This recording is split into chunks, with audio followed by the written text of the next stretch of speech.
मुकेश अंबानी की कमाई का अंदाजा लगाना हो तो बस इतना समझ लीजिए कि जब तक आप ये वीडियो देखेंगे तब तक वो 1,92,00,000 रुपये कमा चुके होंगे। जी हाँ, सिर्फ 10 मिनट में करीब 2 करोड़ रुपये। अब जरा सोचिए, पिछले साल उनके बेटे के प्री वेडिंग सेलिब्रेशन में दुनिया भर के नामचीन सेलिब्रिटी शामिल हुए थे। टॉप परफॉर्मर्स, क्रिकेटर्स और मूवी स्टार्स ने अपनी मौजूदगी से इस शादी को 4 चांद लगा दिए। लेकिन ये सब फ्री में नहीं हुआ था। हर स्टार की मौजूदगी की एक भारी कीमत थी। सिर्फ जस्टिन बीबर की ही बात करें तो उन्होंने चंद मिनट की परफॉर्मेंस के लिए 80 करोड़ रुपए लिए थे। ये रकम सुनकर शायद आपको झटका लगे, लेकिन अंबानी परिवार के लिए ये खर्च कोई मायने नहीं रखता। अब सवाल उठता है कि आखिर मुकेश अंबानी एशिया के सबसे अमीर इंसान कैसे बने? करीब 7.2 लाख करोड़ रुपए की संपत्ति आखिर आई कहां से? वो कौन सा जरिया है जिसने उन्हें पूरे एशिया का सबसे अमीर आदमी बना दिया? और सबसे बड़ी बात, जब एक भाई सोने के पानी से नहा रहा है तो दूसरा भाई दिवालिया क्यों हो गया? आइए देखते हैं मुकेश अंबानी की सफलता की अनकही कहानी। लॉजिकल डॉक्यूमेंट्री की इस वीडियो में आपका एक बार फिर से स्वागत है। यह सुनने में भले ही साधारण लगे, लेकिन अगर आप भारत में रहते हैं तो अनजाने में ही सही, हर दिन मुकेश अंबानी के किसी न किसी बिजनेस को मुनाफा जरूर देते हैं। टेलीकॉम, पेट्रोलियम, क्रिकेट या रिटेल, रिलायंस इंडस्ट्रीज की पहुंच इतनी गहरी है कि आपकी जिंदगी का कोई न कोई हिस्सा इससे जुड़ा हुआ है। मगर यह सब कुछ यूं ही नहीं हुआ। इसकी नींव मुकेश अंबानी ने नहीं, बल्कि उनके पिता धीरूभाई अंबानी ने रखी थी। एक ऐसे इंसान जिनका सपना सिर्फ कारोबार करना नहीं था, बल्कि एक साम्राज्य खड़ा करना था। 1950 में बेहतर भविष्य की तलाश में धीरूभाई अंबानी गुजरात से यमन चले गए। वहां उन्होंने 8 साल तक एक इंपोर्ट एक्सपोर्ट कंपनी में क्लर्क की नौकरी की। ये सिर्फ नौकरी नहीं थी, बल्कि एक सीखने का दौर था। व्यापार की बारीकियां समझने, बाजार को परखने और दुनिया के कारोबारी तौर तरीकों को अपनाने का यह उनका तरीका था। लेकिन 8 साल बाद 1958 में जब वह भारत लौटे तो उनके पास सिर्फ अनुभव नहीं था, बल्कि एक मजबूत बिजनेस आइडिया भी था। उन्होंने एक ट्रेडिंग कंपनी शुरू की, रिलायंस कॉमर्शियल कॉरपोरेशन। शुरुआती दिनों में यह कंपनी केवल मसालों की ट्रेडिंग करती थी। भारत से मसाले खरीदकर उन्हें मिडिल ईस्ट और अफ्रीका में बेचा जाता था। यह कोई आसान काम नहीं था, लेकिन धीरूभाई जानते थे कि इंपोर्ट एक्सपोर्ट का खेल कैसे खेला जाता है। अनुभव और दूरदृष्टि ने उन्हें वह आत्मविश्वास दिया जिससे वह सफलता की सीढ़ियां तेजी से चढ़ते गए। मगर धीरूभाई सिर्फ एक ट्रेडर बनकर नहीं रहना चाहते थे। उनका सपना इससे कहीं बड़ा था। उन्होंने सोचा, अगर व्यापार चल सकता है तो उत्पादन क्यों नहीं?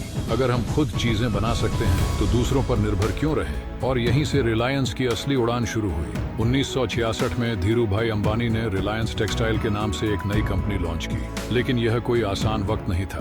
भारत में उस समय कॉटन उद्योग पर सरकार की सख्त नीतियां लागू थीं, जिससे पूरी टेक्सटाइल इंडस्ट्री गहरे संकट में थी। एक ऐसा दौर जब कई कारोबारी घुटने टेक रहे थे। धीरूभाई ने एक अलग रास्ता चुना। उन्होंने कॉटन के बजाय सिंथेटिक टेक्सटाइल्स का इस्तेमाल शुरू कर दिया। यह एक क्रांतिकारी कदम था। केमिकल प्रोसेस से बनाए गए ये कपड़े न केवल सरकार की सख्त नीतियों से अछूते थे, बल्कि सस्ते होने की वजह से बाजार में तेजी से लोकप्रिय भी हो गए। देखते ही देखते रिलायंस इंडस्ट्रीज का कद बढ़ने लगा। बड़े बड़े इन्वेस्टर्स के साथ साथ आम जनता भी इसमें निवेश करने लगी और कंपनी हर गुजरते दिन के साथ एक नया मुकाम हासिल कर रही थी। 1987 तक रिलायंस इंडस्ट्रीज इतनी मजबूत हो चुकी थी कि उस साल होने वाले क्रिकेट वर्ल्ड कप की टाइटल स्पॉन्सर भी बन गई। लेकिन धीरूभाई यही नहीं रुके। टेक्सटाइल कारोबार को आगे बढ़ाने के लिए उन्हें पेट्रोकेमिकल्स की जरूरत थी, जिसे उन्हें दूसरी कंपनियों से खरीदना पड़ता था। यह उनकी सफलता की राह में एक रुकावट थी और धीरूभाई के लिए रुकावटें सिर्फ नए मौके होती थी। उन्होंने तय कर लिया, अब रिलायंस सिर्फ टेक्सटाइल तक सीमित नहीं रहेगी,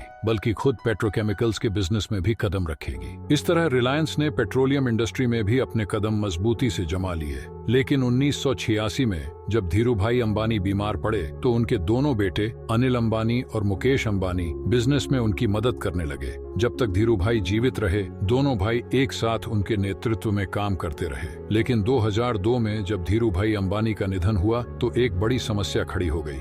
धीरूभाई ने अपनी संपत्ति के बंटवारे को लेकर कोई आधिकारिक घोषणा नहीं की थी। उन्होंने यह तय नहीं किया था कि रिलायंस इंडस्ट्रीज का नियंत्रण किसके हाथों में होगा। उनकी मृत्यु के बाद कंपनी के भविष्य को लेकर अनिश्चितता बढ़ गई। इसी को सुलझाने के लिए रिलायंस के बोर्ड ऑफ गवर्नर्स की बैठक बुलाई गई, जिसमें फैसला किया गया कि कंपनी का बड़ा नियंत्रण मुकेश अंबानी के हाथों में होगा। यहीं से दोनों भाइयों के बीच दरार पड़ गई। रिश्तों में तनाव बढ़ने लगा और बात इतनी बिगड़ गई कि दोनों ने एक दूसरे से बातचीत तक बंद कर दी। लेकिन यह सब उनकी मां को सहन नहीं हुआ। उन्होंने तय किया कि झगड़े को खत्म करने का एकमात्र तरीका यही है कि बिजनेस को 2 भागों में बांट दिया जाए। आखिरकार 2005 में रिलायंस इंडस्ट्रीज को आधिकारिक तौर पर 2 हिस्सों में बांट दिया गया। एक हिस्सा मुकेश अंबानी के पास गया और दूसरा अनिल अंबानी के पास। इस तरह एक साथ शुरू हुआ यह सफर अब 2 अलग अलग दिशाओं में बंट चुका था। रिलायंस के बंटवारे में ऑयल, गैस, पेट्रोकेमिकल और मैन्युफैक्चरिंग का कारोबार मुकेश अंबानी के हिस्से में आया, जबकि रिलायंस एनर्जी, टेलीकॉम और रिलायंस कैपिटल अनिल अंबानी को मिले।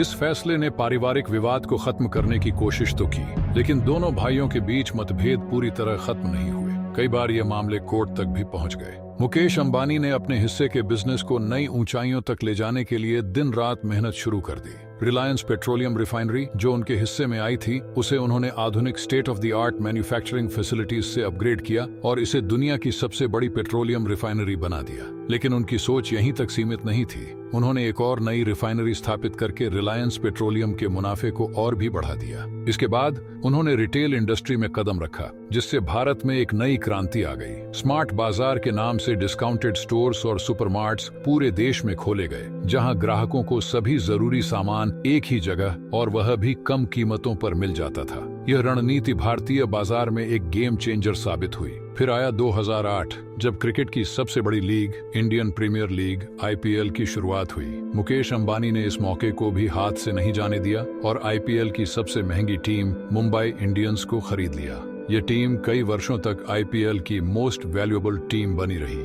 यहाँ तक कि कोरोना महामारी के दौरान जब खाली स्टेडियमों में मैच खेले गए, तब भी मुंबई इंडियंस ने रिकॉर्ड प्रॉफिट जनरेट किया। मुकेश अंबानी ने न सिर्फ बिजनेस की दुनिया में अपनी पहचान बनाई, बल्कि क्रिकेट के मैदान में भी एक बेजोड़ मिसाल कायम की। 2016 में मुकेश अंबानी ने टेलीकॉम इंडस्ट्री में कदम रखा और यह कदम इतना बड़ा था कि इसने पूरी इंडस्ट्री को हिलाकर रख दिया। उन्होंने जियो के नाम से एक नया मोबाइल नेटवर्क लॉन्च किया, जिसने टेलीकॉम सेक्टर के पुराने नियम कायदे ही बदल दिए। कॉल्स, डेटा और मैसेजेस सब कुछ फ्री कर दिया गया। ये एक ऐसा ऑफर था जिससे लोग पुराने नेटवर्क छोड़कर बड़ी संख्या में जियो की सिम खरीदने लगे। पूरे भारत में जियो की धूम मच गई और कुछ ही समय में इसके यूजर्स 450 मिलियन तक पहुंच गए। लेकिन ये यहीं नहीं रुका। जब जियो ने अपना 5G नेटवर्क लॉन्च किया, तो इसके यूजर्स की संख्या और भी तेजी से बढ़ गई। आज जियो 6G टेक्नोलॉजी पर दुनिया की बड़ी कंपनियों के साथ मिलकर काम कर रहा है। इसकी सफलता इतनी जबरदस्त थी कि दूसरी टेलीकॉम कंपनियों को झटका लग गया। उन्होंने जियो पर केस कर दिया, यह दावा करते हुए कि जियो के फ्री ऑफर्स से मार्केट में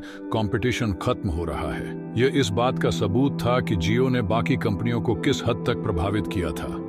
हालांकि जियो ने बाद में अपनी फ्री सर्विसेज बंद कर दी, लेकिन कॉलिंग और डेटा के लिए बेहद कम रेट्स तय किए। नतीजा यह हुआ कि दूसरी कंपनियों को भी मजबूरन अपने रेट्स कम करने पड़े और आज इसी वजह से भारत में इंटरनेट पैक्स दुनिया में सबसे सस्ते हैं। मुकेश अंबानी का यह फैसला सिर्फ एक बिजनेस मूव नहीं था, बल्कि यह भारत में डिजिटल क्रांति की शुरुआत थी। 2024 में मुकेश अंबानी ने भारत की सबसे बड़ी मीडिया कंपनी बनाने का ऐलान किया और यह कोई मामूली घोषणा नहीं थी। इसके लिए उन्होंने अमेरिकी एंटरटेनमेंट जायंट डिज्नी के साथ $8.5 बिलियन का एक ऐतिहासिक कॉन्ट्रैक्ट साइन किया। इसी सौदे के चलते आज आप जियो हॉटस्टार नाम की ऐप देख सकते हैं, जो भारतीय मीडिया इंडस्ट्री में एक नया युग लेकर आई है। मुकेश अंबानी का असर सिर्फ 1 या 2 सेक्टर्स तक सीमित नहीं है। भारत का शायद ही कोई ऐसा क्षेत्र हो जहां उनकी मौजूदगी महसूस न होती हो। यही वजह है कि आज उनकी नेटवर्थ $86.9 बिलियन से भी ज्यादा है, जो भारतीय करेंसी में 7.2 लाख करोड़ रुपए के बराबर होती है। इस आंकड़े के साथ वे दुनिया के 11वें सबसे अमीर इंसान हैं। लेकिन अगर इस लिस्ट से अमेरिकी बिलियनियर्स को हटा दिया जाए, तो मुकेश अंबानी दुनिया के दूसरे सबसे अमीर व्यक्ति होंगे। अब जाहिर है, जब इतनी दौलत हो तो खर्चे भी उसी स्तर के होते हैं। मुंबई में स्थित उनका आलीशान घर एंटीलिया दुनिया के सबसे महंगे घरों में से एक है। यह 27 मंजिला इमारत है, जो 37,000 स्क्वायर मीटर में फैली हुई है। इसमें एक मंदिर, सैलून, स्पा, थिएटर, जिम और यहाँ तक कि हेलीपैड भी मौजूद है। लेकिन सिर्फ इतना ही नहीं, ये दुनिया की सबसे लग्जरी कारों का एक चलता फिरता शोरूम भी है। जहां करोड़ों की गाड़ियां खड़ी रहती हैं। और फिर 2024 की सबसे चर्चित शादी, अनंत अंबानी की शादी। ये सिर्फ एक शादी नहीं बल्कि शाही महोत्सव था। रिपोर्ट्स के मुताबिक मुकेश अंबानी ने अपने बेटे की शादी पर 5,000 करोड़ रुपए खर्च किए। और ये सिर्फ एक अनुमान है, असल में ये खर्चा 5,000 करोड़ था या 10,000 करोड़, शायद कोई कभी जान ही न सके। लेकिन जब किसी की नेट वर्थ 7.2 लाख करोड़ रुपए हो तो उसमें से 50 से 100 अरब खर्च करना कुछ वैसा ही है जैसे घने जंगल में से 2-4 पेड़ काट देना।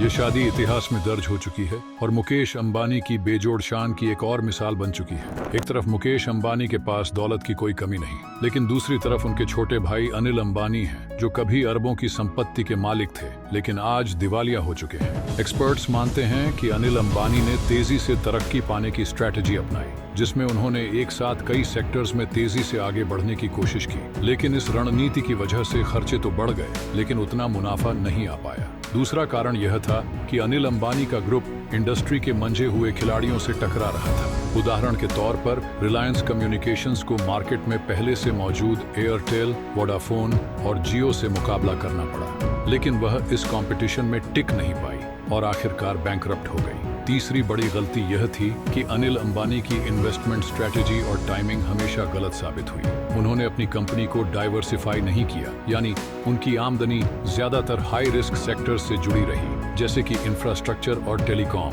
जब किसी कंपनी का बिजनेस कई सेक्टर्स में फैला होता है तो मुश्किल वक्त में उसे किसी न किसी सेक्टर का सहारा मिल सकता है, लेकिन अनिल अंबानी के पास ऐसा कोई बैकअप नहीं था। इसके अलावा लीगल समस्याओं ने भी उनकी बर्बादी में अहम भूमिका निभाई। मुख्तलिफ कानूनी मामलों में फंसने के कारण उनके बिजनेस पर नेगेटिव असर पड़ा और आखिरकार वह दिवालिया हो गए। एक समय था जब अनिल अंबानी और मुकेश अंबानी दोनों को एक ही मंच पर देखा जाता था, लेकिन आज दोनों भाइयों की आर्थिक हालत में जमीन आसमान का फर्क है।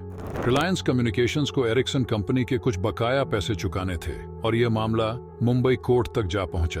कोर्ट ने अनिल अंबानी को आदेश दिया कि वह 1 महीने के अंदर एरिक्सन के सारे बकाया भुगतान करे। अगर ऐसा नहीं किया गया तो अनिल अंबानी को गिरफ्तार किया जाना था, लेकिन ऐन मौके पर बड़े भाई मुकेश अंबानी ने एंट्री ली और सारे पैसे चुका दिए, जिससे अनिल अंबानी की गिरफ्तारी टल गई। इस तरह एक के बाद एक गलत फैसले और असफल निवेश अनिल अंबानी को खाई में धकेलते गए। हालात यहाँ तक बिगड़ गए कि आज उनकी कुल संपत्ति शून्य हो चुकी है। ये कोई अंदाजा नहीं बल्कि एक आधिकारिक बयान है जो अनिल अंबानी ने खुद यूके की एक कोर्ट में जमा करवाया था। दरअसल चीन के 3 बैंकों ने उन पर $719 मिलियन का बकाया होने का केस किया था और अदालत ने उन्हें यह रकम चुकाने का आदेश दिया। तो इस तरह एक भाई आज दुनिया के सबसे अमीर लोगों में शामिल है, जबकि दूसरा अपना सब कुछ खो चुका है। उम्मीद है कि लॉजिकल डॉक्यूमेंट्री की यह वीडियो आपको पसंद आई होगी। तो फिर मिलते हैं अगली वीडियो में एक नए टॉपिक के साथ। धन्यवाद।